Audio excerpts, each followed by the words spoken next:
இதில் இன்னொரு கொடுமை என்னென்னா, என் பொண்ணுக்கு நிச்சயதார்த்தம் ஆகிறதுக்கு முன்னாடி இவருக்கு 2 தடவை நிச்சயதார்த்தம் ஆகி கேன்சல் ஆயிருக்கு. வேற ஒரு பொண்ணு கூட அவர் தொடர்பு இருக்கு. காரு கேட்டு என் பொண்ணை டார்ச்சர்.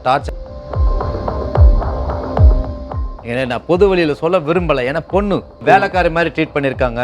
இவரோட மோட்டிவேஷனும் காசு. கேட்டதே அர்ஜுனும் அவங்க அப்பாவும் தான். 15 நிமிஷத்துக்கு முன்னாடி சின்னாலப்பட்டியில் இருக்கிற ஒருத்தருக்கு என் பொண்ணுக்கு ஹார்ட் அட்டாக் ஹாஸ்பிட்டலில் இருக்கிறது இவருக்கு எப்படி தெரியும்? பக்கமும் பெரிய அடி, உள்ளுக்குள்ளே ரத்தக்கட்டு இருக்குது, பின்னாடி பெரிய அடி இருக்குது, பிரெயினில் டைப் 2 டயாபெட்டிக் இருக்குதுன்னு சொன்ன அந்த ஹாஸ்பிட்டல் ஏன் போலீஸுக்கிட்ட சொன்னால் இதெல்லாம் எல்லா வீட்லையும் நடக்கும் தானே? அவங்க வீட்டில் நடந்தால் சும்மா இருப்பாங்களா? ஆனால் எனக்கு தெரியுமே, என் பொண்ணை பற்றி எனக்கு தெரியாதா? ஆனால் அன்னைக்கு இப்படி முழிக்கிற 9ஆம் தேதி கூட்டு போய் 9ஆம் தேதி நைட்டு இது போயிட்டா, 10ஆம் தேதி நைட்டு 8:10க்கு என் பொண்ணு இறந்து போயிட்டான்னு சொல்கிறாங்க. அது இவங்க எல்லாம் 3 பேரும் சேர்ந்து ஏதோ பண்ணியிருக்காங்க. சந்தோஷமாக வாழ போகிறேன்றது தானே போனா. நான் பார்த்துக்க டாடின்னு சொல்லி போனால் என் கண்ணில் அப்படியே இருக்குங்க, இப்போ கூட இருக்குங்க.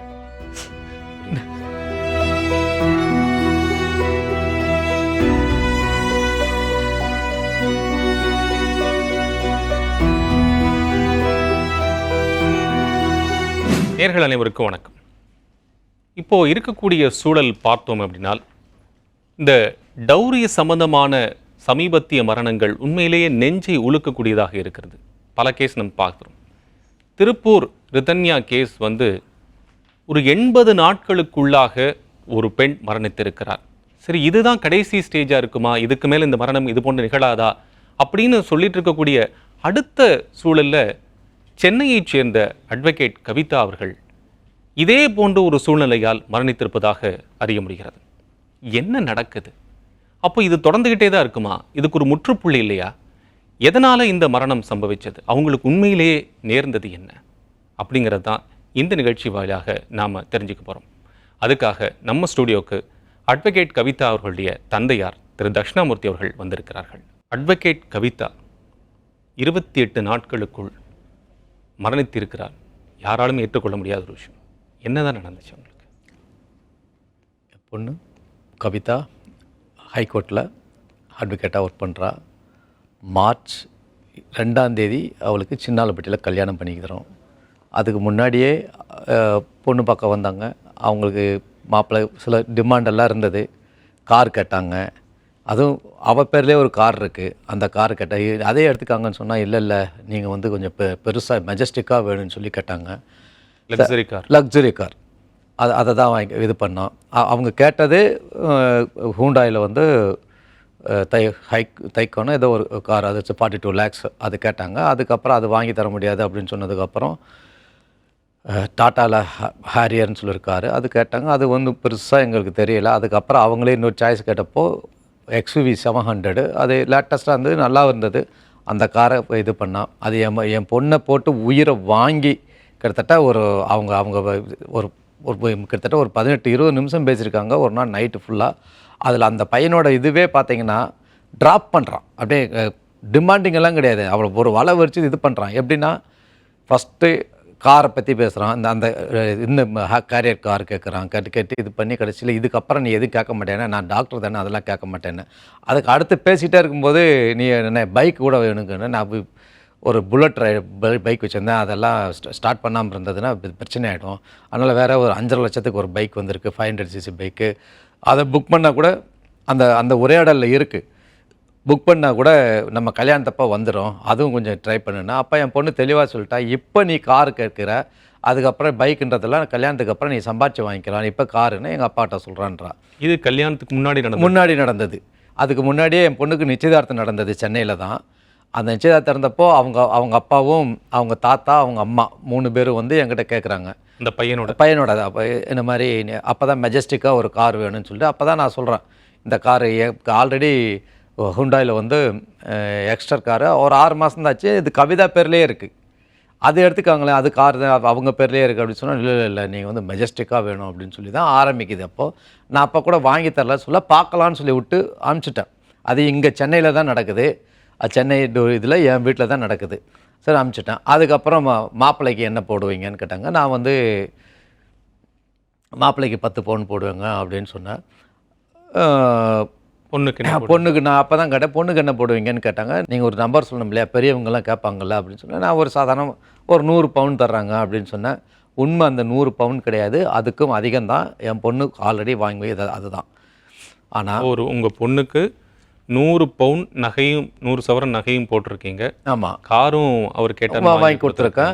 அது அது இல்லாமல் மாப்பிள்ளைக்கு மாப்பிள்ளைக்கு 10 சவரன் போடுறேன்னு சொன்னால், ஆனால் 13 சவரன் நான் போட்டேன். ஏன்னா அவருக்கு வந்து ஒரு திருப்பதி வெங்கடாசலபதி டாலர் வேணும் அப்படின்னு சொல்லி என் பொண்ணுக்கிட்ட தான் கேட்டிருக்காரு. அதுக்கப்புறம் நாங்கள் எது பேசினதுக்கப்புறம் நிச்சயதார்த்தம் முடிஞ்சதுக்கப்புறம் எங்கள் வீட்டில் நடந்த அந்த உப்பு தாம்பூலம்னு சொல்லுவாங்க, அந்த உப்பு தாம்பூலம் முடிஞ்சதுக்கப்புறம் அவர் வந்து என் பொண்ணுக்கிட்ட கேட்டு இது பண்ணி, சரி நான் என் பொண்ணுக்கு தானே இது பண்ணுறாங்கன்னு சொல்லிட்டு அதையும் வாங்கி கொடுக்குறேன். ஆனால் காரு கேட்டு என் பொண்ணை டார்ச்சர் நீங்கள் அந்த உரையாடல் இது என்கேஜ்மெண்ட் முடிஞ்சதுக்கப்புறம் அப்புறம் எங்கேஜ்மெண்ட் முடிஞ்சதுக்கப்புறம் ஃபோனில் போட்டு இது பண்ணுறாரு. என்கேஜ்மெண்ட்டுக்கு அவர் வரல, மாப்பிள்ளை வரல. அவர் மணிப்பூரில் வேலை செஞ்சுருக்காரு. அவங்க அப்பா அம்மா அவங்க தான் வர்றாங்க. ஆக்சுவலாக மாப்பிள்ளையோட ரோல் என்ன, அவர் என்னவா இருக்கிறார்? அது இப்போ நாங்கள் பார்த்த வரைக்கும் அவர் என்ன சொல்கிறாங்கன்னா, இவர் வந்து ஆர்மியில் டாக்டராக இருக்காங்கன்னு சொல்கிறாங்க. அவங்க அப்பா ஆமாம் ஆர்மியில் வந்து டாக்டராக இருக்கார். பொசிஷன் வந்து மேஜரில் இருக்கார். மணிப்பூரில் இருக்கார். ஆனால் அது மணிப்பூரில் இருக்கிறவரை மேஜராக இருந்தாரா இல்லை கேப்டனாக இருந்தாரா தெரியாது. பட் எங்களுக்கு சொன்னது மேஜர்னு சொன்னாங்க. உங்ககிட்ட சொல்லப்பட்டது கிடையாது. அது ஒன்று. அது இல்லாமல் நிறைய பொய் அவங்க அப்பாவும் இவரும் தான் பொய் சொல்ல ஆரம்பித்ததே நிறையா. பையன் வந்துட்டு மணிப்பூரில் இருக்கார், இவருக்கு வந்து இதெல்லாம் டிமாண்டெல்லாம் முடிஞ்சதுக்கப்புறம் என் பொண்ணு கூட சரியாக பேசுறது கிடையாது. கேட்டால் நான் இப்போ பிஸியாக இருக்கேன். என்கிட்டே அது மாதிரி தான், அங்கிள் நான் பிஸியாக இருக்கேன், எப்போ கேட்டாலும் பிஸி.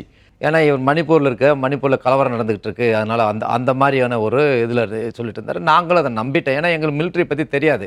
அவங்க அப்பாவும் அதுக்கேற்ற மாதிரியான அவர் வந்து கர்னலாக இருந்து ரிட்டையர்ட் ஆனவர். பொண்ணு கொடுக்க சம்மதிச்சதே இவங்க எல்லாருமே மிலிட்ரி ஃபேமிலி அப்படின்னா ஒரு டிசிப்ளின் இருக்கும். பட் ஆனால் இவங்க அந்த இதை நம்பி தான் நான் பொண்ணு கொடுத்தேன். ஆனால் விசாரிச்சதில் கூட சொன்னாங்க, அவங்க வந்து 30-35 வருஷமாக இங்கே கிடையாது, எல்லாம் நார்த்லேயே இருந்துட்டாங்க. அவங்க ஃபேமிலி வந்து ஒரு 3-4 பரம்பரை தலைமுறையாக மரியாதையான குடும்பம், வசதியான குடும்பம் இல்லைன்னு. நான் எதிர்பார்த்தது வசதி கிடையாது, டிசிப்ளின். மார்ச் 2ஆம் தேதி கல்யாணம் நடக்குது, மார்ச் 5ஆம் தேதி இங்கே வர்றாங்க, 7ஆம் தேதி ரிசப்ஷன் இங்கே கிராண்டாக பண்ணுறாங்க, ஜிஆர்டி கிராண்ட் ஹோட்டல் டி நகரில். 10 நாள் கூட ஆகலை. அதாவது 2ஆம் தேதி தான் கல்யாணம், 8 நாளில் என் பொண்ணுக்கிட்ட வந்து 59,000 வாங்கியிருக்காரு. 60,000 ரூபாய்க்கு வாட்ச் வாங்குறாரு, ஒரு ஸ்மார்ட் வாட்ச் வாங்குறாரு, ஒரு 1,50,000 லட்சம் ரூபாய்க்கு லேப்டாப் வாங்குறாரு. ஆனால் இவ்வளோ வாங்கின ஒருத்தர் தான் பொண்டாட்டிக்கு 1,86,000 ரூபாய் சம்பாதிக்கிற ஒருத்தர் ஒரு குண்டுமணி கூட வாங்கி தரல. ஒரு நயா பைசா, 5 நயா பைசா கூட, ஒரு நயா பைசா கூட என் பொண்ணுக்கு செலவு பண்ணலை. அந்த அவங்க கல்யாணம் 3 மாதத்தில். ஏன்னா 3 மாதத்துக்கு மேலே என் பொண்ணு உயிரோடவே இல்லை. இவங்க இப்போ கொடைக்கானல் போயிட்டு வர்றாங்க. கொடைக்கானல் போயிட்டு வரும்போதே என் பொண்ணுக்கு வந்து ஃபுட் பாய்சன் ஆயிடுச்சுன்றாங்க. அன்றைக்கி நைட்டு 29ஆம் தேதி நைட்டு ஃபுல்லாக என் பொண்ணால் எந்திரிக்க முடியல, இது பண்ண முடியல. இது வந்து கல்யாணத்துக்கு அடுத்த நாள் கல்யாணம் முடிஞ்சு அதான் மார்ச் 22, நான் மார்ச் 29 சொல்கிறேன். ஓகே, நைட்டு ஒரு வாரத்தில் அந்த ஒரு மாதத்தில் அவங்க வீட்டில் இருக்க சின்ன நாள். ஏன்னா 30ஆம் தேதி அவர் திரும்ப மணிப்பூர் கிளம்புறாரு. நானும் எங்கள் வீட்டுக்கார அம்மாவும் நாங்கள் அங்கே தான் இருக்கோம்.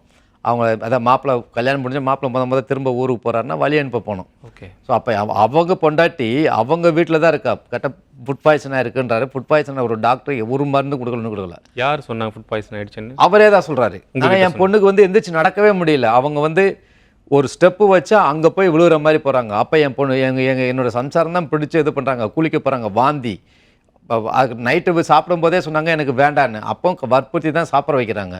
29 நாள் கல்யாணம் 27 நாளாக அவர் பொண்டாட்டி பெட்டில் கிடக்கா. ஒரு வார்த்தைக்கு கூட மேலே போய் பார்க்கல. என்னன்னு சொல்லி ஒரு ஊருக்கு போகிறதே இருந்தார். இப்போ அந்த 29 நாட்களுக்குள்ள கவிதா அவங்களுக்கும் அவங்களுடைய ஹஸ்பண்டுக்குமான அந்த ரிலேஷன்ஷிப் எப்படி இருந்துச்சு அப்படின்னு நீங்கள் பார்த்தீங்க? அது தெரியல. ஆனால் அவர் வந்து சரியாக பேசுறதில்ல, சரியான ஒரு முறையில் வந்து ஒரு பொண்டாட்டிக்கிட்ட நடந்துக்கலை. ஒரு புது பொண்டாட்டிக்கிட்ட எப்படி நடந்துக்கணும் அந்த மாதிரி நடந்துக்கலை. அது மட்டும் எங்கள் பொண்ணு சொல்லிட்டு. என்ன காரணம் சார் தெரியல. அந்த இதுலேயேவும் எனக்கு 27 நாள் தான் ஆச்சு. அப்போ கூட என் பொண்ணுக்கிட்ட சொல்லியிருக்காரு, நம்ம டெஸ்ட் டியூப்பில் பெற்றுக்கலாம், குழந்தை பெற்றுக்கிட்டா என்ன அப்படின்னு. டெஸ்ட் டியூப்பில் குழந்தை பெற்றுக்கிட்டா என்ன அப்படின்னு கேட்டிருக்காரு. அதையும் அவங்க அக்கா கிட்ட சொல்லியிருக்காரு. இந்த மாதிரி சொல்கிறாரு, நம்ம இன்னும் இது பண்ணவே இல்லை.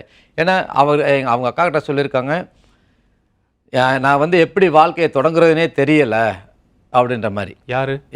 என் பொண்ணு. அந்த அளவுக்கு தான் இருந்திருக்கு அவங்களோட ரிலேஷன்ஷிப்பும் அவங்களோட அந்யோன்யமும். ஓகே. ஏன்னா நான் பொது வழியில் சொல்ல விரும்பலை, ஏன்னா பொண்ணு அந்த அந்த அளவுக்கு தான் இருந்திருக்கு. ஏன் அவர் வந்து ஒரு டெஸ்ட் டியூப்ல குழந்தை பெற்றுக்கலான்னு கேட்கணும்? ஓகே. எனக்கு அதுவே இன்னும் பெரிய ஒரு இதுவாக இருக்குது. ராஜீவ்காந்தி ஹாஸ்பிட்டலில் 25/4/2025 அன்னைக்கு ஃபுல் பாடி செக் பண்ணியிருக்கோம். அங்கே வந்து இசிஜி எடுத்திருக்காங்க, எக்கோ எடுத்திருக்காங்க, எல்லாமே ஹார்ட்டில் எந்த பிரச்சனையும் இல்லை. கவர்மெண்ட் ஹாஸ்பிட்டலில் சர்டிஃபிகேட் கொடுத்துருக்காங்க ஃபுல் பாடி செக்அப் பண்ணி. அந்த ரிப்போர்ட் எல்லாம் இருக்குது. அது சென்னையில். ஓகே. சென்னையில் ராஜீவ்காந்தி ஹாஸ்பிட்டலில் 25/4/2025 அன்னைக்கு ஃபுல் செக்அப் பண்ணி அதுக்கு உண்டான அத்தனை ரிப்போர்ட்டும் இருக்குது. சரிங்களா? ஆனால் அதில் வந்து ஹார்ட் டிசீஸ் கிடையாது, எந்த ஒரு டிசீஸும் கிடையாது எக்ஸப்ட் டயபெட்டிக். அது டயபெட்டிக் இருந்தது எங்களுக்கு தெரியாது. அதை அந்த ஃபுட் பாய்சன் ஆனதுக்கப்புறம் அந்த ட்ரீட்மெண்ட் பண்ணதுக்கப்புறம் தான் எங்களுக்கு தெரியும். என் கூட என் பொண்ணு 27 வருஷமாக இருக்காங்க. ஒரு நாளும் அவங்களுக்கு மயக்கம் போட்டு விழலை, ஒரு நாள் இது பண்ணலை, ஒரு நாள் நாங்கள் ஹாஸ்பிட்டலில் சேர்த்தல. அவள் 27 வருஷத்தில் ஒரே ஒரு தடவை தான் நாங்கள் ஹாஸ்பிட்டல் கொண்டு போயிருக்கோம், ஜுரம்னு சொல்லி. அதுவும் 1.5 நாள் அந்த இதில் இருந்தாங்க, வந்துட்டாங்க. அது தவிர வேறு இதுவரை அந்த 27 வருஷத்தில் ஒரு நாள் அவளுக்கு எந்த இதுவும் இல்லை, எந்த நோயும் வந்ததில்லை. ஆனால் இவங்க வீட்டில் போகிறப்போ ஏப்ரல் மாதம் ஃபுல்லாக எங்கள் வீட்டில் தான் இருக்காங்க. நான் தான் மே மாதம் 2ஆம் தேதி கொண்டு போய் விடுறேன் அவங்க வீட்டில். அவங்க என்ன கேட்டாங்கன்னா, அவங்க மாமனார் எங்கள் வீட்லேயும் கொஞ்ச நாள் இருக்கட்டும், எங்கள் பழக்க வழக்கம் பழகிட்டுன்னு சொல்லிட்டு, நான் சரி இருக்கட்டுமேன்னு சொல்லி தான், ஏன்னா அவங்க இருக்கிறதா நல்ல சொல்லிட்டு கொண்டு போய் விடுறேன். ஆனால் என் பொண்ணு நகையெல்லாம் இங்கே வச்சுட்டு தான் போனால், அங்கே எடுத்துகிட்டே போகலை. ஆனால் அந்த நகையை கேட்டு தொந்தரவு பண்ணாங்க. என்கிட்டையும் பேசினார். யார் தொந்தரவு? அவங்க மாமனார். அவங்க மாமியார் 2 பேருமே தொந்தரவு பண்ணிக்காங்க. நகையை கொண்டு வரலன்றது அவங்களோட இதுவே. ஆனால் என் பொண்ணு நான் வந்து அங்கே வச்சுருக்கேன், நான் இங்கே இது கொண்டு வர மாட்டேன்னு தான் சொல்லிட்டு இருக்கேன். என்கிட்டே அவங்க மாமனார் கேட்டார், தட்சிணாமூர்த்தி அந்த நகையெல்லாம் கொண்டு வரணும் இல்லையா, நகையெல்லாம் என்கிட்ட காட்ட மாட்டேன்றீங்களான்னு. நான் சொன்னேன், ஆக்சுவலி நான் எங்கள் வீட்டில் வந்து அவங்களுக்கு அவங்க தான் வச்சுப்பேன். என் பொண்ணுக்கிட்டே அவங்க நகை கொடுத்துட்டேன், அவங்கள பத்திரம் வச்சுருக்காங்க. ஏன்னா நாங்கள் போய் டிஸ்டர்ப் பண்ணுறதே கிடையாது. எங்களோட வாங்கி கொடுக்குறது மட்டும்தான் என்னோடதாக இருந்தது. அவங்க இதில் வாங்கி வச்சுக்கிட்டாங்க. உங்கள் பொண்ணு வந்ததுக்கப்புறம் அங்கேருந்து இருந்தாங்க இல்லையா அடுத்த மாதம், அப்போது அவங்க ஹஸ்பண்டை பற்றியோ உங்கள் மாமனார் மாமியாரை பற்றி ஏதாவது உங்ககிட்ட பேசினாங்களா? ஆமாம், அவங்க மாமியார் வந்து எப்போ பார்த்தாலும், மாமனார் வந்துட்டு எப்போ பார்த்தாலும் நீ அதாவது என் வீட்டில் இருக்கிறது வந்து ஹெல் மாதிரி இருக்குது அப்படின்னு சொல்ல மாதிரி சொன்னாங்க. அது என்கிட்ட மட்டும் இல்லை, அவங்களையும் நேராக வச்சுக்கிட்டுன்னு சொன்னாங்க ஒரு தடவை. அதாவது 1ஆம் தேதி கவிதா அவங்கள நேராக வச்சுக்கிட்டே சொன்னாங்க. ஆமாம், கவிதா, அவங்க மாமனார் மாமியார், அர்ஜுன், நான் என் வச்சுக்கிட்டு இருக்கும்போதே 1ஆம் தேதி ஜூன் 1ஆம் தேதியே கேட்டாங்க, இந்த மாதிரி நீங்கள் என்ன சொல்லலையா ஹெல்லு மாதிரி, நான் இந்த வீட்டுக்கு ஹெல்லு மாதிரி இருக்கிறத, என் பொண்ணு அவங்க வீட்டில் இருக்கிறது நரகத்தில் இருக்கிற மாதிரி இருந்ததான் அவங்களுக்கு. ஓகே. எதனால் அப்படி சொன்னாங்க? சரி, தெரியல, அது தெரியல. அவர் ஏன் அந்த மாதிரி சொன்னார், எது சொன்னது தெரியல. ஆனால் வேலைக்காரி மாதிரி ட்ரீட் பண்ணியிருக்காங்க. அந்த வீட்டுக்கு நான் அனுப்புனது வாழ்கிறதுக்கு தானே ஒழிச்சு வேலைக்காரியாக கிடையாது, கக்கூஸ் கழுவுறது கிடையாது. என் பொண்ணு எழுதிருக்கேன், நான் வேணா காட்டுறேன், என் ஃபோனில் இருக்கு. என்னை கக்கூஸ் கழுவ தான் அனுப்பிச்சிங்களா? நான் ஒரு தடவை அது இவ்வளோக்கும் 3 கக்கூஸை நான் கழுவணும். நான் ஏன் கக்கூஸ் அவங்க வீட்டில் 3 கக்கூஸ் தான், 3 கக்கூஸ் நான் கழுவணும், இது பண்ணணும். நான் வீடை கூட்டினா இது பண்ணேன், அது ஒரு தடவை கழுவினா பத்தாது, பக்கத்தில் நின்று சரியாக கழுவுன்னு வேறு சொல்கிறாங்க. எனக்கு இதுக்கு தான் கட்டி கொடுத்தீங்களா வேலைக்காரியா, நீ ஒரு வேலைக்காரி அனுப்பு அப்படின்னே கேட்டிருக்காங்க. எனக்கு சார்ட்டில் இருக்குது. இப்போ ஏப்ரல் மாதம் இங்கே இருக்கும்போதே கேட்குறேன், என்னங்க 7 நாளில் ட்ரான்ஸ்ஃபர் வந்துடுமேன்னு சொன்னால், இந்த இது நான் மணிப்பூரில் வந்து ரொம்ப பிரச்சனையாக இருக்குது, ட்ரான்ஸ்ஃபர் கொடுக்கல, கேட்டால் என்னோடய ரிலீவர் வரல, அந்த மாதிரியே சொல்லிட்டுருக்காரு. அது அத்தனையும் போய் அதுக்கப்புறம் அவங்க சாக்கு சொல்கிறதுக்குன்னு சொல்லியே ஒரு காரணம் வந்துருச்சு, Sindoor operation. Okay. But Sindoor operation போயிட்டார் மாப்பிள்ள. அது எங்கே இருக்காங்க, எப்போ இருக்காங்க, எந்த இடத்துல இருக்காங்க கூட நாங்கள் டிஸ்கஸ் பண்ண முடியாது, எல்லாமே ரகசியம் அப்படின்ட்டாங்க. நாங்களும் நம்பிட்டோம். இதில் இன்னொரு கொடுமை என்னென்னா, என் பொண்ணுக்கு நிச்சயதார்த்தம் ஆகிறதுக்கு முன்னாடி இவருக்கு 2 தடவை நிச்சயதார்த்தம் ஆகி கேன்சல் ஆகிருக்கு. அது உங்ககிட்ட சொன்னாங்களா? சொல்லலை. அதில் ஒன்று வந்து எங்களுக்கு கன்ஃபார்மாக தெரியாது, இன்னொன்று 100% கன்ஃபார்ம். அது மெட்ராஸில் நடந்திருக்கு. அதுக்கு உண்டான ஃபோட்டோஸ் கூட அவங்க அனுப்பிச்சாங்க. அவங்க அப்பா அம்மாவும் பேசினாங்க, அந்த பொண்ணோட அப்பா அம்மாவும் பேசினாங்க. அவங்க பேரெல்லாம் வேணாம், அவங்களும் ஒரு அட்வொகேட்டு, அவர் ஒரு கர்னல். இவங்க 2 பேரும், இவங்க அப்பா ஒரு இடத்துல வேலை செஞ்சுருக்காங்க ஒரே யூனிட்டில், அதனால வந்த இது. அவரும் திண்டுக்கல்காரர் தான். அதனால் அந்த பொண்ணையும் இது பண்ணி, என் பொண்ணுக்கு எப்படி வரதட்சணை டார்ச்சர் கொடுத்தாங்களோ அதே காரு அதே மாதிரி இது பண்ணி, ஐயோ இப்போ அந்த பொண்ணை பெங்களூர் ஏர்போர்ட்டில் கூட்டு கொண்டு போய் வர்றேன்னு சொல்லிட்டு வராமல், இப்போ எனக்கு சாயந்தரம் 6 மணிலேருந்து நைட்டு 12 மணி வரை வெயிட் பண்ண வச்சு, அதுக்கப்புறம் வேணான்னு சொல்லி திரும்பி வந்து, அப்போ கல்யாணத்துக்கு முன்னாடியே இவ்வளோ படுத்துறவன் கல்யாணத்துக்கு அப்புறம் எவ்வளோ படுத்துவான்னு சொல்லி விட்டு இது பண்ணிவிட்டு, அப்போ அது ட்ராப் ஆகுது. ஆனால் அவங்க அப்பா சொல்கிறாங்க, நீங்கள் மாட்டிக்கிட்டீங்க சார், எனக்கு தெரியாமல் போயிடுச்சு, ஐயோ இது பிச்சு எடுக்கிற குடும்பமாச்சே, காசுன்னு நீங்கள் எப்படி போய் தெரியல. அது கல்யாணத்துக்கு அப்புறம் தான் தெரியுது. அதை அந்த ஃபேமிலிகிட்ட நீங்கள் பேசலானா? அந்த ஃபேமிலிக்கு என் பொண்ணு இறந்ததுக்கப்புறம் அவங்க பேசுகிறாங்க. Okay okay. இறந்ததுக்கு முன்னாடியோ இல்லை கல்யாணம் என் பொண்ணு உயிரோடு இருக்குமா போய் பேசினா கூட நான் வந்து அனுப்ப மாட்டேனே. ஏன்னா எனக்கு என் பொண்ணு நான் ஏன் அனுப்புகிறேன்? இதெல்லாம் மறைச்சிட்டாங்க. யாரும் சொல்லலை. என் பொண்ணு இறந்ததுக்கப்புறம் மணிப்பூரில் அவங்க கமாண்டிங் ஆஃபீஸர்கிட்ட பேசுகிறான். அவர் சிரிக்கிறார் எங்களை பார்த்து, இவ்வளோ முட்டாளெல்லாம் தமிழ்நாட்டில் இருக்கீங்களான்னு. ஏன்னா நம்ம ஆர்மி எதுக்கு எடுத்தாலும் ஆர்மின்றாரு. நம்ம ஆர்மியை நம்புகிறோம். ஏன்னா அவர் சொல்கிறாரு, நாங்கள் வந்து கேம்பில் தான் இருக்கோம். எங்கேருந்து ஒரு சிப்பாயை கூட நாங்கள் வந்து சிந்தூர் ஆப்ரேஷனுக்கு அனுப்பலை. ஒன்று. ரெண்டாவது, அவர் வந்து பிரைமரி ஹாஸ்பிட்டலில் டாக்டர். இங்கே ஒரு நாளைக்கு 2 கேஷுவாலிட்டி வர்றதே கஷ்டம். 100-200 வர்றதுக்கு சான்ஸே இல்லை. மிலிட்ரி ஹாஸ்பிட்டலில் சிவிலியன்ஸ் எல்லாம் எடுக்க மாட்டாங்க. இல்லை அது அப்படி சொல்கிறாரு. மூணாவது, இவரோட ஏன் நீங்கள் வந்து அப்போது ட்ரான்ஸ்ஃபரை வந்து டிலே பண்ணுறீங்கன்னு கேட்டால் அவர் சொல்கிறாரு, இது வந்து முட்டாள்தனமானது. அவங்களோட ப்ரொமோஷனை வேணால் நாங்கள் நிறுத்தி வைப்போம், ஆனால் எந்த ஒரு காலத்துலேயும் அவரோட ட்ரான்ஸ்ஃபரை நிறுத்தி வைக்க முடியாது. அவர் சொன்ன ஒரே வார்த்தை, he only want to decide when you want to leave here. Okay அப்படின்றாரு. அதாவது புரியுது, அவர் தான் டிசைட் பண்ணிக்கணும் என்னைக்கு அங்கேருந்து போகணும்னு சொல்லி. ஏன் இவங்க அப்பாவும் பிள்ளையும் போய் சொன்னாங்க? சரிப்பா, அவங்க அப்பா அம்மாவை பற்றி இப்போ வந்து உங்கள் பொண்ணு உங்ககிட்ட பேசியிருந்தாங்க. ஆமாம். என்னைக்கா அர்ஜுனை பற்றி உங்ககிட்ட பேசியிருக்காங்க? என் பொண்ணு நீட்டாக சொல்லிட்டான், என் மேலே ஒரு பெரிய அஃபெக்ஷனே இல்லை டாடி அப்படின்னு சொல்லி. ஆனால் இங்கே வந்து என் பொண்ணு சொன்னது, என்னை வந்து அர்ஜுனுக்கு ஒரு பெரிய இன்ட்ரெஸ்டே கிடையாது, பேசவே மாட்டேன்றாரு. ஏன் தெரியல. அவருக்கு வந்து இந்த இதுவே இல்லை. இந்த கல்யாணத்தில் வந்து இவங்க எல்லாமே ஒரு பெரிய ஒரு ட்ராமா தான். ஏன்னா அவருக்கு வந்து நிறைய வேறு அப்பியரன்ஸ் இருக்குது, வேறு இது இருக்குது. புரியல. வேற ஒரு பொண்ணு கூட அவர் தொடர்பு இருக்குது. 2-3 பொண்ணு கூட, ஒரு பொண்ணு கூட கிடையாது. அதெல்லாம் இப்போ தெரியுது. அது இல்லாமல் 2 கல்யாணம், 2 நிச்சயதார்த்தம் வரை இதாக இருக்குது. என் பொண்ணை காசுக்காக தான் கட்டிக்காங்க, இல்லை அவங்க அப்பா அம்மா கம்பல்சனால கட்டினாங்கன்னு தெரியல. ஆனால் இவரோட மோட்டிவேஷனும் காசு காசு காசு. இவர் எனக்கு கேட்டதே அர்ஜுனும் அவங்க அப்பாவும் தான் இதே கேட்குறாங்க. அவங்க அம்மா வந்து இதை உட்காந்துட்டு அதை வாங்குங்க இதை வாங்குன்னு நேராக அவங்க வீட்டுக்கு கூட போகல, நேராக கடைக்கு தான் போனோம்.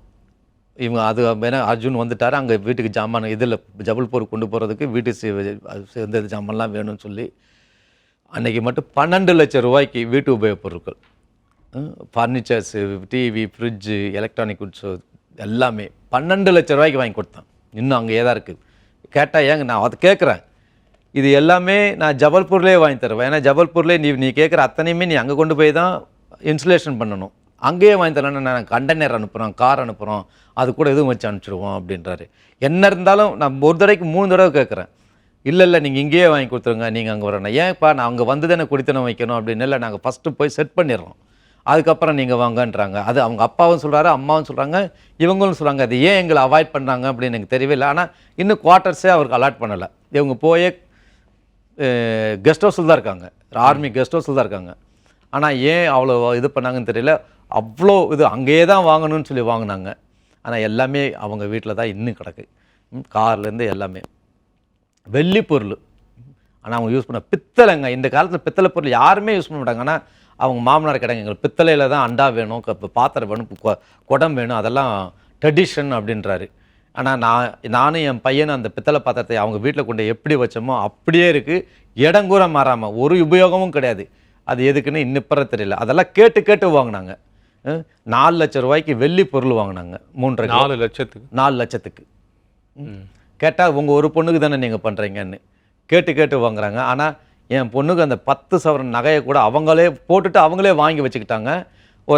நம்ம 1ஆம் தேதி அவங்களுக்கு வெளியே போகும்போது கேட்டதுக்கு அதை கூட நான் லாக்கரில் வச்சுருக்கேன்னு சொல்லி போய் சொல்லிட்டு தரல. அவ்வளோ இது பண்ணியிருக்காங்க. இவங்க போடுற ட்ரெஸ்ஸை அவங்கள அந்த பொண்ணுக்கு ஆல்டர் பண்ணி கொடுக்குறாங்க. வந்து அவங்க மாமியார் ட்ரெஸ்ஸை ஆல்டர் பண்ணி போட சொல்லியிருக்காங்க. அந்த ட்ரெஸ்ஸோடு போட்டிருக்காங்க. எங்கள் மாமியார் பழைய ட்ரெஸ்ஸை போட சொல்கிறாங்க, டாடி நான் அப்படி இருக்கேனா அப்படின்னு சொல்லிட்டு. இதெல்லாம் கொடுமை இல்லையா? இதெல்லாம் இது கிடையாதா? போலீஸுக்கிட்ட சொன்னால் இதெல்லாம் எல்லா வீட்லையும் நடக்கும் தானே. அவங்க வீட்டில் நடந்தால் சும்மா இருப்பாங்களா? யார் வீட்டில் நடக்கும்? என்ன இன்றைக்கி வர இப்போ நான் வந்து இது பண்ணியிருக்கேன். 9ஆம் தேதி நாங்கள் அனுப்பிச்சி வைக்கிறேன். காலையில் ஜூன் 9ஆம் தேதி காலையில் என் பொண்ணை சந்தோஷமாக அனுப்பிச்சி வைக்கிறேன், புருஷன் கூட போகிறாளேன்னு. அவகிட்ட அப்போ கூட சொல்கிறேன், போய் அங்கே போய் கஷ்டப்பட்டத கவிதை ஒரு வேலைக்காரி வச்சுக்கன்றேன். நான் பார்த்துக்க டாடின்னு சொல்லி போனால் என் கண்ணில் அப்படியே இருக்குங்க, இப்போ கூட இருக்குங்க. அப்படியே துள்ளி குச்சி போகிறேன். என் பொண்ணு புருஷன் 65 நாளைக்கு அப்புறம் திரும்ப வர்றான். சந்தோஷமாக வாழ போகிறேன்றது தானே போனான். அன்னைக்கு 2 மணிக்கு என் கூட ஃபோன் பேசுகிறா. காலையில் 9 மணிக்கு போய் லேண்ட் ஆகுது. அப்போ போய் லஞ்சில் போய் சாப்பிட்ருக்காங்க அங்கே ஏர்போர்ட்டில். அதுக்கப்புறம் 2:30 மணிக்கு எங்கள் பொண்ணு ஃபோன் பண்ணுறா. நான் சாப்பிட்டேன் எனக்கு கேட்குறேன், சாப்பிட்டே கவிதா கேட்குறேன், சாப்பிட்டேங்கன்னு. அர்ஜுன் என்ன சாப்பிட்டாரு கேட்டேன். அர்ஜுன் என்னை விட்டு போய் 4 மணி நேரம் ஆச்சு, ஆஃபீஸில் போஸ்ட் போட போகிறேன்னு சொல்லிட்டு போயிருக்காரு டாடி, இன்னும் வரலன்னு. ஒரு புது பொண்டாட்டியை ஏர்போர்ட்டில் விட்டுட்டு எந்த மேஜருக்கும் எந்த ஒரு இதுக்குமே எந்த ஆஃபீஸ்லேயும் அவருக்கு ஒரு போஸ்ட் போட்டு வர சொல்கிறதுக்கு சொல்ல மாட்டாங்க. அப்படி போட்டு வரேன்னா நீ 10 நாள் சின்னாலப்பட்டியில் இருந்து அப்போ போட்டுருக்கலாமே. மதுரையில் போஸ்ட் ஆஃபீஸ் இல்லையா, திண்டுக்கல்லில் போஸ்ட் ஆஃபீஸ் இல்லையா? ஆனால் என் பொண்ணை என்ன பண்ணா, ஏன் விட்டுட்டு போனான், எங்கே போனான் இது தெரியணும். ஆனால் அவன் கடைசி நேரம் நான் 3-4 மணிக்கோ தான் ஃப்ளைட்டு. இவன் கடைசி என் பொண்ணு ஏறினதுக்கப்புறம் தான் இவன் ஏறிருக்கான். அதுவும் அவளே அந்த லோக்கல் அந்த பஸ் இதில் இருந்துகிட்டே 3 மிஸ்டு கால் கொடுத்துருக்கா. 30 செகண்ட் தான் பேசியிருக்கா. ஆனால் 2 பேர் ஏறிருக்காங்க. எனக்கு சந்தேகமே இங்கே தான். அவள் அந்த ஃப்ளைட்டில் ஏறும்போதே கேட்டிருப்பாங்க, எந்த பொண்டாட்டியும் இங்கேப்பா 4 மணி நேரம் நீ விட்டுட்டு போயிட்டானே எவ கேட்காம இருப்பா. என்ன காரணமாக இருக்கும் இல்லை, இவனுக்கு நிறைய வேற ஒரு பொண்ணு கூட நிறைய தொடர்பு இருக்குது. ஒருவேளை அங்கே பார்க்குறக்கு வந்திருக்காங்களோ யோசிக்கிறீங்களா? இருக்கு நான் கன்ஃபார்மாக சொல்கிறேன், இருக்குது. அதெல்லாம் என் பொண்ணு என் பையன்கிட்ட ஊருக்கு போகும்போதே சொல்லிட்டு தான் போனான். இந்த நம்பர் அடிக்கடி பேச சொல்லி ஒரு நம்பர் கொடுத்துட்டு போனான். அந்த நம்பர் த்ரூ காலர் போட்டுப்பட்ட பார்ச்சிமிட்டல்னு இருக்குது. ஓகே, சரிங்களா? அவன் கால் ஹிஸ்ட்ரி எடுத்து பார்த்தா உங்களுக்கு தெரியும் எவ்வளோ நேரம் பேசியிருக்கான், என்ன பண்ணியிருக்கான்னு சொல்லிட்டுலாம். அவன் லட்சக்கணக்கான நிமிஷம் பேசியிருப்பான் அந்த இன்னொரு நபர்கிட்ட. ஆமாம். இப்போ அந்த கவிதா அவங்களுடைய மரணத்தில் அவங்களுடைய இன்ஃப்ளூயன்ஸ் ஏதாவது இருக்குன்னு நீங்கள் சந்தேகப்படுறீங்க? இருக்கலாம். ஏன்னா அவன் என் பொண்ணு அவனுக்கு தாலி கட்டின பொண்டாட்டி தானே ஒழிச்சு, அவன் அந்த பொண்ணு தான் அவனுக்கு எல்லாமே. அதில் சந்தேகமே இல்லை. ஏன்னா போலீஸ் ஏன் அதை அவன் அவங்கள இது பண்ணலன்னு எனக்கு இப்போ வரை தெரியல. என்ன அவன் நிச்சயம், ஏன்னா என் பொண்ணு 8 மணிக்கு ஜபல்பூர் போனால் 8 மணிக்கு என் பொண்ணு என் கூட பேசுகிறான். நைட்டு நான் ஜபல்பூர் லேண்ட் ஆகிட்டேன்னு சொல்லி 8:40க்கு அவங்க மாமா பொண்டாட்டி கூட பேசுகிறாங்க. இந்த 9:15க்கு என் பொண்ணு கீழே வந்துட்டான்னு சொல்கிறாங்க. அது கூட இவங்க சொல்லலை. எனக்கு 12:24க்கு அவங்க மாமனார் எனக்கு ஃபோன் பண்ணி சொல்கிறாரு. அன்னைக்கு நைட்டு 9ஆம் தேதி போன அன்னைக்கு 9ஆம் தேதி நைட்டு 12:24க்கு அவங்க மாமனார் என்கிட்ட போய் சொல்கிறாரு, கவிதாவுக்கு ஹார்ட் அரெஸ்ட் வந்துருச்சான், பிரெயினுக்கு போகிற இது ஆக்சிஜன் இது வால் பிளாஸ்ட் ஆகிடுச்சான், கிரிட்டிக்கல் பொசிஷனில் ஹாஸ்பிட்டல் சேர்த்துருக்கோம். வச்சுட்டு அது இல்லாமல் நாங்கள் 9 மணிலேருந்து 12 மணி வரை நான் ஃபோன் பண்ணுறேன், 2 பேரும் எடுக்கலைன்னு. அங்கேயே எனக்கு சந்தேகம் தொடங்கிடுச்சு. ஒரு புது கப்புள்ஸு அன்னைக்கு தான் போகிறாங்க, ரொம்ப நாளைக்கு 60-60 நாளைக்கு அப்புறம் தனியாக போகிறாங்க. இவர் எதுக்கு 9 மணிலேருந்து 12 மணி வரை நைட்டில் ஃபோன் பண்ணணும்?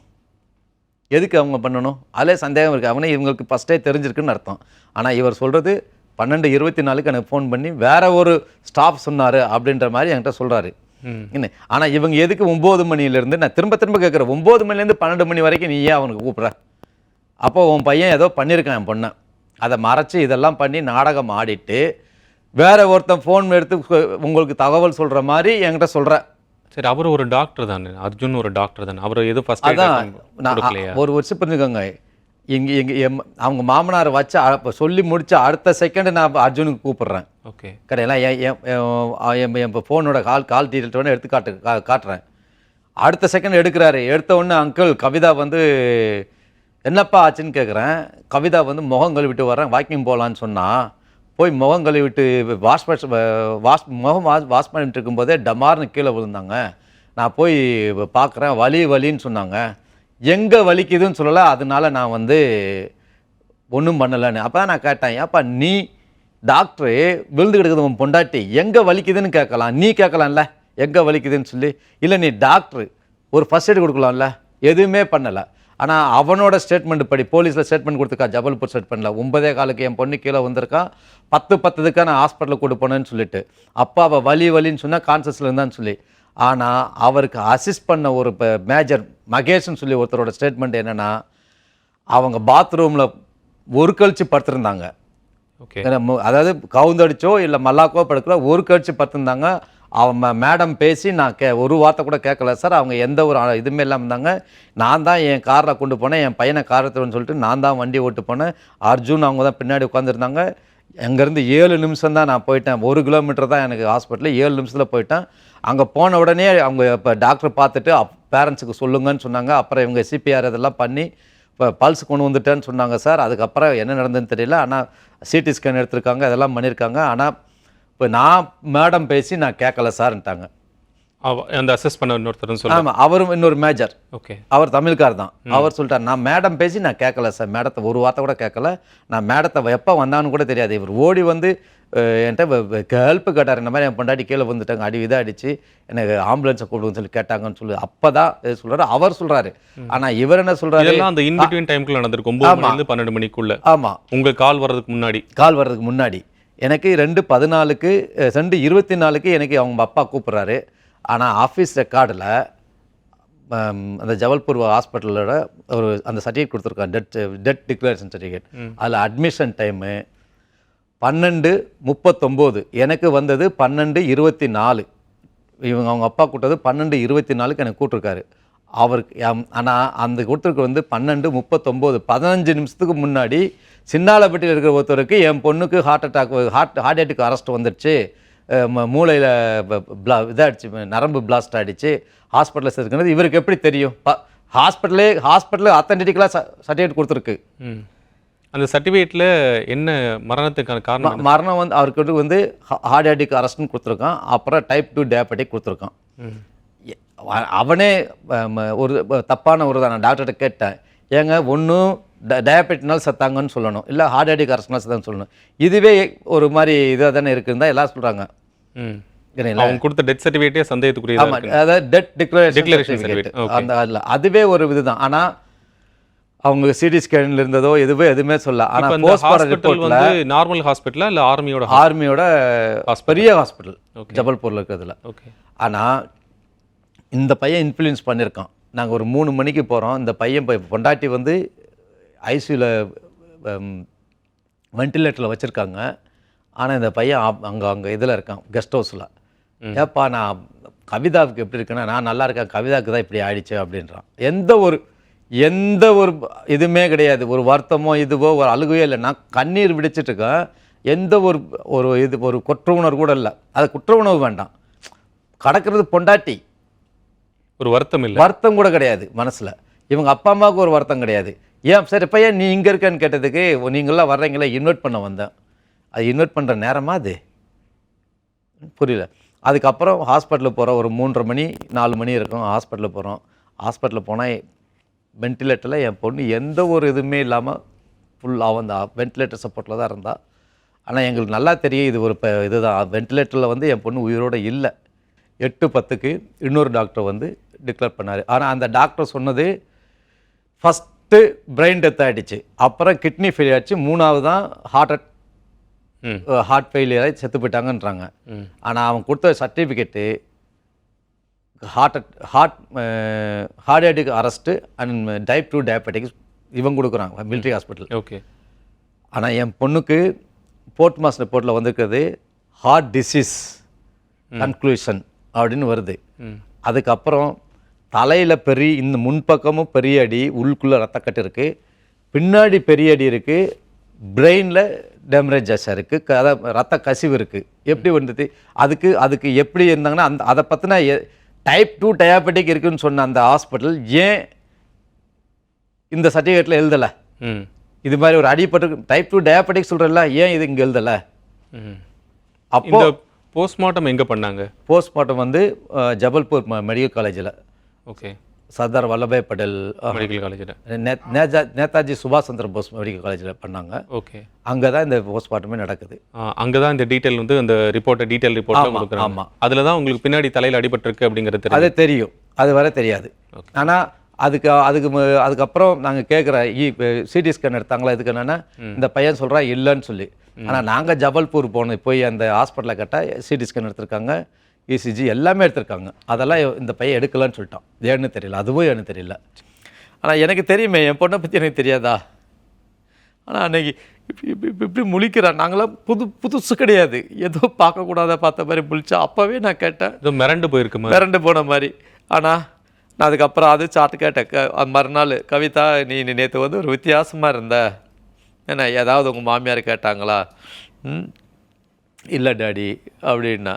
நான் அப்போ கேட்க மாமியார் ஏதாவது திட்டினாங்களா? நத்திங். அப்போ ஏன் நீ அந்த மாதிரி இருந்த? எனக்கு ஸ்டமக் பெயின். போய் சொல்கிறா. அது நல்லா தெரியுது, என் பொண்ணு ஸ்டமக் பெயினே தெரியாதா? அது இவங்க எல்லாம் 3 பேரும் சேர்ந்து ஏதோ பண்ணியிருக்காங்க. ஏன்னா அதுக்கு முன்னாடி 1ஆம் தேதி என் பொண்ணு என்ன நடந்ததுன்னு தெரியல, எங்கள் முன்னாடியே கத்துறா, நான் வந்து தனி கொடுத்தனம் போகணும் அப்படின்னு சொல்லி. அப்போ நான் சொல்கிறேன், அதுக்கு தானே நாங்கள் வந்திருக்கோம். 9ஆம் தேதி நீயும் அர்ஜுனும் தனி கொடுத்தனம் தான் போக போகிறீங்க, அதுக்கு தான் இவ்வளோ லட்சம் ரூபாய்க்கு நான் ஜாமான் வாங்கி கொடுத்துருக்கேன், பிறகு என்ன கவிதா அப்படின்னு சொல்லி சமாதானப்படுத்தி இது பண்ணிவிட்டு போனோம். ஆனால் பாவி 9ஆம் தேதி கூட்டு போய் 9ஆம் தேதி நைட்டு இது பண்ணிட்டா. 10ஆம் தேதி நைட்டு 8:10க்கு என் பொண்ணு இறந்து போயிட்டான்னு சொல்கிறாங்க. ஆனால் எனக்கு சந்தேகமே, என் பொண்ணு கொண்டு போன அந்த பேக் எங்கே? ஹேண்ட் பேக் ஒன்று வச்சுருந்தா, அந்த பேக் இல்லை, தரல. அவள் ஃபோனு வந்து 11ஆம் தேதி சாயந்தரம் என் பையன் போய் வாங்கிட்டு வந்துட்டான், அது அர்ஜுன்கிட்ட இருந்து. ஆனால் அதை ஓப்பன் பண்ணி பார்த்தா அவள் 6ஆம் தேதியிலிருந்து 9ஆம் தேதி வரை ஃபோனே யூஸ் பண்ணாத மாதிரி ஃபுல்லாக டெலிட் பண்ணிட்டான். அந்த ஈவன் தோ இந்த அதை ஒரு ஆப்ஷன் இருக்குது, எங்கெங்கே போனாங்க அந்த கூகுள் இது, அது வரை டெலிட் பண்ணியிருக்கான். ஆனால் 11ஆம் தேதி மத்தியானம் ஒரு 9 நிமிஷம் மட்டும் அதை ஆப்ரேட் பண்ணியிருக்கான். அது அப்போல்லாம் அவங்க அந்த அர்ஜுன்கிட்ட தான் இருக்குது, அது மட்டும்தான் இருக்குது. ஆனால் அதுக்கு முன்னாடியே அவன் ஓப்பன் பண்ணி கிளியர் பண்ணிட்டான். ஆனால் என் பொண்ணை பற்றி தெரியும், தனியாக இருந்தாலும் சரி, ஒரு புது இடத்துக்கு போனாலும் சரி, ஒரு நிமிஷத்துக்கு 10 போட்டோ எடுப்பான், ஒரு போட்டோ கூட இல்லை.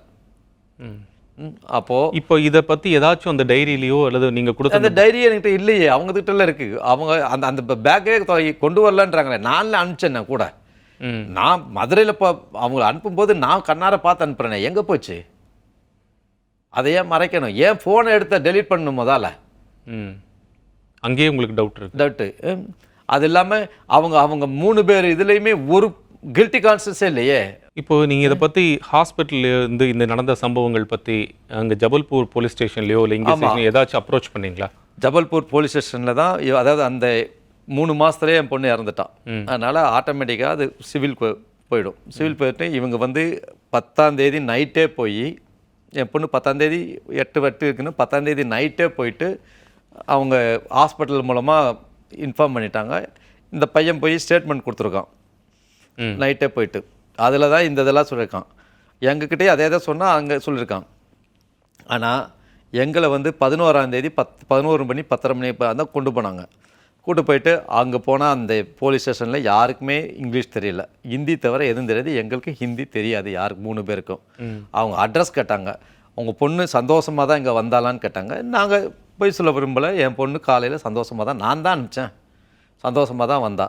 ஆனால் இடையில இவ்வளோ நடந்ததே, என் பொண்ணு இங்கே கூட்டு வந்த இது அப்போ தான் அவங்க எல்லாரும் சொல்கிறது. ஆனால் இந்த என் பொண்ணு இதில் விட்டு போனது என்கிட்ட தான் சொன்னான். அதே மாதிரி இன்னொரு பொண்ணுக்கிட்டையும் சொல்லியிருக்கா, தாமரை 4 மணி நேரம் இடையில இல்லைன்றது. அதுக்கப்புறம் சில விஷயங்களை நாங்கள் இன்வெஸ்டிகேட் பண்ணும்போது இவன் வந்து என் பொண்ணு கூட 3 மாதத்தில் 8000 செகண்ட் பேசியிருக்கான். ஆனால் அவங்க அந்த பாச்சி மிட்டல் ஏதோ ஒரு லேடி, இப்போ என் பொண்ணுக்கு நம்பர் கொடுத்துட்டு போனான் பார்த்தீங்களா, அந்த நம்பரில் 1,87,000 செகண்ட் பேசியிருக்கான். ஸோ இதுலேருந்தே தெரிய வேணாமா அவன் யாருன்னு சொல்லிட்டு. என் பொண்ணு மேலே ஒரு பெரிய அஃபெக்ஷனே கிடையாது. அப்படிங்கும்போது அவன் என்ன பண்ண முடியும் சொல்லுங்கள்? இப்போ இவ்வளோ பிரச்சனைக்கு அப்புறமும் அவங்க மூஞ்சியில் இதில் எதுவுமே இல்லை. அவன் 28ஆம் தேதி போய் வாரிசு சர்டிஃபிகேட் அப்ளை பண்ணுறான். எதுக்கு வாரிசு சர்டிஃபிகேட்டு? நீ ஒரு நாள் என் பொண்ணு கூட வாழலை, நீ வாரிசு சர்டிஃபிகேட் அப்ளை பண்ணுற, எதுக்காக வாரிசு சர்டிஃபிகேட் அப்ளை பண்ணணும்? ஸோ அவங்களுக்கு வந்து அந்த தன்னுடைய மனைவி இறந்துட்டாங்கன்னோ அல்லது அந்த கில்ட்டி கான்சியஸே இல்லை. அந்த அதாவது ஒன்றும் இல்லைங்க, ஒரு பொண்டாட்டி செத்து போயிட்டா, புது பொண்டாட்டி இல்லை, நான் இப்போ சொல்லக்கூடாது, யாரோ ஒரு கணவர் யாரோ மனைவி நல்லா வாழ்ந்து ஒரு 50 வருஷம் வாழ்ந்து இதானா கூட இறந்து போயிட்டாங்க நல்லா. அவன் நிச்சயமாக பொண்டாட்டி இறந்ததுக்கப்புறம் சாப்பிட மாட்டாங்க. ஆனால் இவங்க 3 பேருமே ஆர்மி கேண்டீனில் மெனு கொடுத்து சாப்பிட்டுட்ருக்காங்க. அதாவது நான் இங்கேருந்து என் பொண்ணை பொக்கிஷமாக அனுப்பிச்சேன், மறுநாள் அதாவது 12ஆம் தேதி சாயந்தரம் நாங்கள் இங்கே கொண்டு வர்றோம், பொட்டணம் கட்டி கொண்டு வர்றோம். அதாவது பாதி உடம்பு அங்கே விட்டு பாதி உடம்பு இங்கே கொண்டு வர்றோம். ஏன்னா அவளுக்கு போஸ்ட்மார்ட்டம் பண்ணி உள்ளே இருந்ததெல்லாம் எடுத்து அங்கே வச்சுட்டாங்க. எங்கள் வீட்டிலேருந்து போகிறாங்க 17ஆம் தேதி. பொண்ணுக்கு அந்த அந்த அஸ்தியெல்லாம் ராமேஸ்வரம் கரைச்சிட்டு 17ஆம் தேதி போகிறாங்க. போகும்போது நீங்கள் வந்து 74,000 செலவாச்சு, 37,000 நீங்கள் கட்டணும் அப்படின்னு நீங்கள் எனக்கு கொடுங்கன்னு சொல்லிட்டு போகிறாரு. நான் சரிங்கன்ட்டேன். ஆனால் ட்ரெயினில் போயிட்டுருக்கும்போதே ஒரு மெசேஜ் அனுப்புகிறார். நீங்கள் வந்து total amount ticket cost is 74,000, your share is 37,000, please immediately போயிருந்து. நான் காட்டுறேன் மெசேஜ் வேணும். அவர் வாட்ஸ்அப் அனுப்பிச்சிருக்கார். நான் இம்மிடியட்டாக அனுப்பிச்சேன். எனக்கு இனிமேல் இவங்ககிட்டன்னு சொல்லிட்டு மறுநாள் ஒரு 2-3 நாளைக்கு அப்புறம் நான் கேட்குறேன், நான் எப்போ வரட்டும் என் பொண்ணோட ஜாமான்லாம் எடுத்துக்கிறேன்னு கேட்குறேன். பதிலே வரல. மறுநாள் அதுக்கப்புறம் என்னோடய பேன் கார்டு, என்னோடய ஆதார் கார்டு, எங்கள் பசங்களோட ஆதார் கார்டு, என் மிஸ்ஸஸோட ஆதார் கார்டு, இதெல்லாம் எதுக்கு கேட்டால் மிலிட்ரியில் கேட்டாங்களாம். அதுக்கப்புறம் இல்லை நான் அங்கே வர்றேன்னு போடுறேன். Okay, first you sent the WhatsApp. அதான் நீ வரல, நீ ஓகே நான் அங்கே வர்றேன்ப்பா அப்படின்னு சொன்னதுக்கு ஓகேன்னு சொல்லிட்டு நீ ஃபஸ்ட்டு இதெல்லாம் வாட்ஸ்அப் அனுப்பு அப்படின்றாரு. என்னோட ஆதார் கார்டு எவங்க கேட்பான்? இவர் எங்கள் மிலிட்ரியில் என்னோட ஆதார் கார்டு எப்படி கேட்பாங்க? எனக்கு புரியல. என்னோட பேன் கார்டு ஏன் கேட்குறாங்க? பேன் கார்டுக்கு என்ன வேலை அங்கே? இப்போ இந்த சம்பவம் தொடர்பாக எஃப்ஐஆர் ஏதாவது ஃபைல் ஆயிருக்கா? அதாவது அங்கே வந்து ஒரு எஃப்ஐஆர் ஃபைலாக இருக்குது. அது வந்து 174 சந்தேக மரணம். ஓகே, சென்னையில் ஒரு கம்ப்ளைண்ட் கொடுத்துருக்கான். அது வந்து நம்ம டிசி அதிவீர பாண்டியன் சொல்லிட்டு மதுரை வயல் அங்கே கொண்டே கொடுத்தா. அவர் வந்து ஃபார்வர்ட் டு ஏசி சரவணன் சொல்லிட்டு அவர்கிட்ட கொடுத்துருக்கோம். என் பொண்ணே ஒரு நோட் எழுதி வச்சிருக்கா. அது மட்டும் எப்படி தப்பிச்சதுன்னு தெரியல உங்கள் கண்ணில் இருந்து. அது 2ஆம் தேதி எழுதியிருக்கா. 2ஆம் தேதி 9:30 மணிக்கு 10 மணிக்கு எழுதியிருக்கா மார்னிங். அதில் சார்னு போட்டு எனக்கு வந்து இவங்க பெரிய பிரச்சனை கிரியேட் பண்ணுறாங்க, இன்லா ஹவுஸில் வந்து பெரிய இஷ்யூ ஆகிருக்கு, எனக்கு பெரிய பிரச்சனை பண்ணாங்க, எனக்கு மென்டலி ரொம்ப டார்ச்சர் இருக்குது, ஒரு தடவை நான் மூஞ்சி கழுவிட்டு வந்தால் திரும்ப மூஞ்சி கழுவ சொல்கிறாங்க, நான் ஒரு வெசல்ஸ் இது பண்ணால் அதை திரும்ப பண்ண சொல்கிறாங்க, என் கூட வந்துட்டு அதெல்லாம் நிறையா இது பண்ணி மென்டலி என்னை இது பண்ண முடியாமல் படிக்க விட மாட்டேறாங்க, படுக்க விட முடியல, எனக்கு வந்து பயமாக இருக்குன்னு அப்படின்னு எழுதுறா. அதை இந்த போலீஸில் காட்டினா இது எல்லா வீட்லேயும் எழுதுறது தானே அப்படின்னாங்க. யார் வீட்டில் எழுதுவாங்க? அதாவது இது எப்படி இருந்ததுன்னா மனசாட்சி இல்லாமல் காக்கி சட்டை போட்டால் காக்கி சட்டைக்கு பின்னாடி மனசாட்சியே இருக்காதுன்னு நினைக்கிறேன். இல்லை இன்ஃப்ளூயன்ஸ் பண்ணிட்டானு தெரியல எனக்கு. ரொம்ப அலக்கழிச்சிட்டாங்க போலீஸ் ஸ்டேஷனில். நான் போலீஸை வந்து கேட்டேன், இவர் வராராம், ஏசி சரவணன் வராரு உள்ள. அவரை பார்த்து நான் முன்ன பின்ன பார்த்ததும் கிடையாது. அப்போ போலீஸ்காரன் பிடிச்சி என்னை தள்ளுறான்.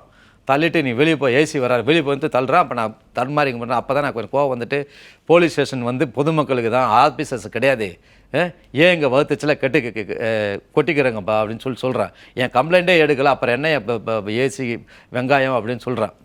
அது கூட டிவிலாம் வந்தது கிடையாது. அதுக்கப்புறம் நான் போய் அதெல்லாம் கேட்டுட்டு அன்றைக்கி சாயந்தரமே எனக்கு ஒரு சம்மன் அனுப்புகிறாரு. நான் மறுநாள் காலையில் இந்த சம்மனுக்கு வந்து ஆன்சராக எழுதி கொண்டு போய் இது பண்ணுறேன். ஆனால் இன்றைக்கி வர என்னை கூப்பிடல, இது பண்ணலை, அலக்கழிச்சிக்கிட்டே இருக்காங்க. எஃப்ஐஆரும் போடலை, எதுவுமே பண்ணலை. நான் ஒரு மீடியா பர்சன், ஒரு திரைப்படத்துறையில் இருக்கேன், நான் வந்து எவ்வளவோ இது பண்ணிட்டுருக்கேன், ஒரு சோஷியல் ஒர்க்கர், இவ்வளோ இருந்து நிறைய ஆள் பழக்கம் எல்லாமே இருந்தோம். என் பொண்ணுக்கு ஒரு நீதி கிடைக்கல. அவளுக்கு வந்து இன்னும் என்ன வரதட்சணை குடும்பம் போடலாமே, இன்றைக்கி வர எஃப்ஐஆரே போடலாம். ஒரு எஃப்ஐஆர் போட்டு அவங்க கூட்டு விசாரிக்கல என்ன இருக்குது? ஒரு சாட்சி சொல்ல வர்றவங்கள அவங்கள கேள்வி கேட்குறாங்க, அவங்கள இது பண்ணுறாங்க, அவங்கள பயம் கொடுத்துறாங்க.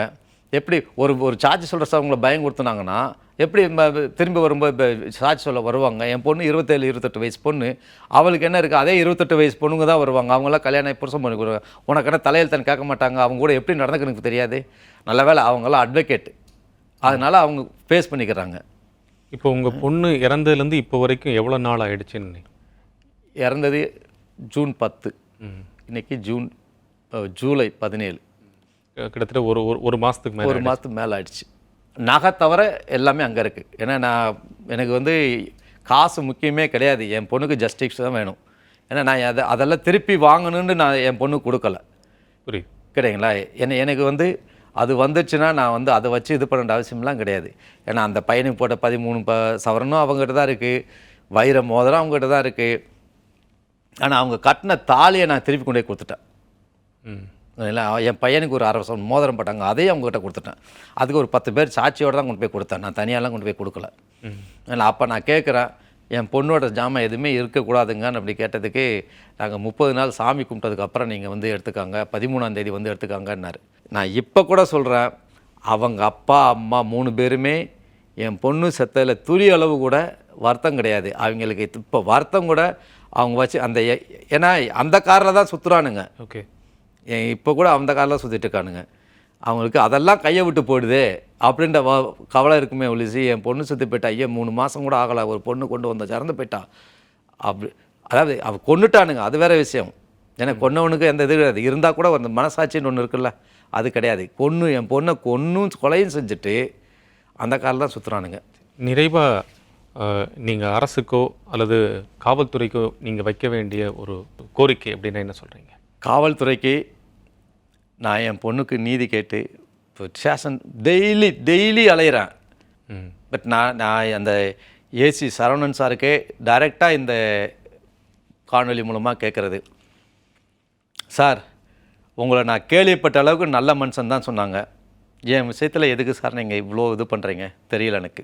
இது என் பொண்ணோட நீதி சார், என் பொண்ணுக்காக நீங்கள் இது பண்ணுங்கள். ஏன்னா எனக்கு ஒரு எஃப்ஐஆர் போட்டு அவங்களை கூட்டு விசாரிக்கிறதுல என்ன கஷ்டம்னு தெரியல, ஆனால் நான் என்ன தான் பண்ணணும் அப்படின்றத சொல்லுங்கள். நான் எல்லாமே பண்ணிட்டேன், ஆனால் நீங்கள் வர்ற சாட்சிக்கு நல்லா போலீஸும் அவங்கெல்லாம் இது பண்ணுறாங்க.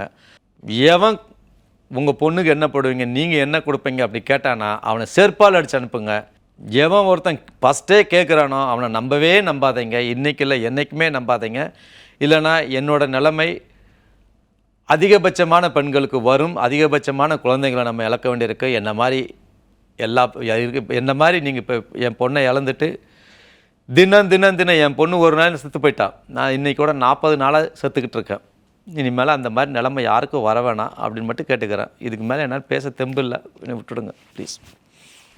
நன்றி திரு தட்சிணாமூர்த்தி சார்.